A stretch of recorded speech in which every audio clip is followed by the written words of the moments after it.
Hasil otopsi menunjukkan bahwa kasus kematian diplomat muda Kementerian Luar Negeri Arya Daru Pangayunan mengarah pada kasus pembunuhan berencana tersistematis yang dilakukan oleh seorang eksekutor profesional. Divisi Forensik NSA RI telah merilis hasil otopsi atas jenazah Arya Daru Pangayunan. Menurut gua, hasil otopsi ini benar-benar mengindikasikan bahwa Arya Daru sengaja dihabisi. Misalnya saja ditemukan beberapa luka luar berupa memar pada bagian wajahnya, mulutnya, dan juga hidungnya. Luka-luka ini mengindikasikan korban mendapatkan cekikan dan juga pukulan. Luka memar juga ditemukan pada bagian lengannya dan luka lecet pada bagian lehernya. Hal ini mengindikasikan adanya upaya penahanan dan pengikatan. Mungkinkah korban sempat memberikan perlawanan? Wallahu alam. Ditemukan pula luka-luka pada bagian dalam, seperti misalnya paru-paru berwarna ungu dan berisi cairan. Hal ini mengindikasikan bahwa korban kehabisan oksigen. Kemudian ditemukan pula pembengkakan pembuluh darah otak dan cedera kepala belakang. Hal ini mengindikasikan adanya pukulan benda tumpul. Ditemukan pula pendarahan ringan pada ginjal bagian kanan. Hal ini menunjukkan adanya tendangan. Selain itu, hasil analisis toksikologi juga menunjukkan adanya senyawa sedatif ringan untuk melumpuhkan korban. Mungkinkah sebelum dihabisi korban juga dibius? Dan yang paling menarik adalah ditemukan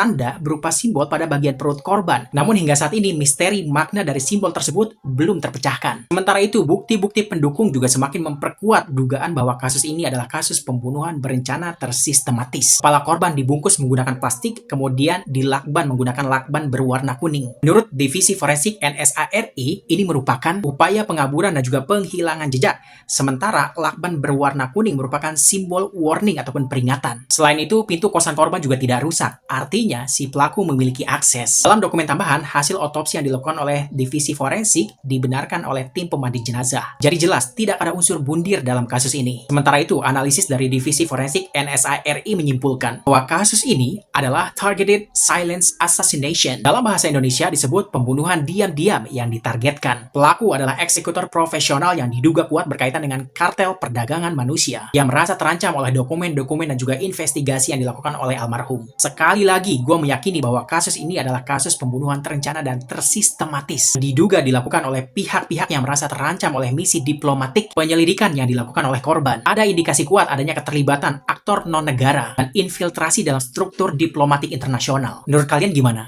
Coba komentar.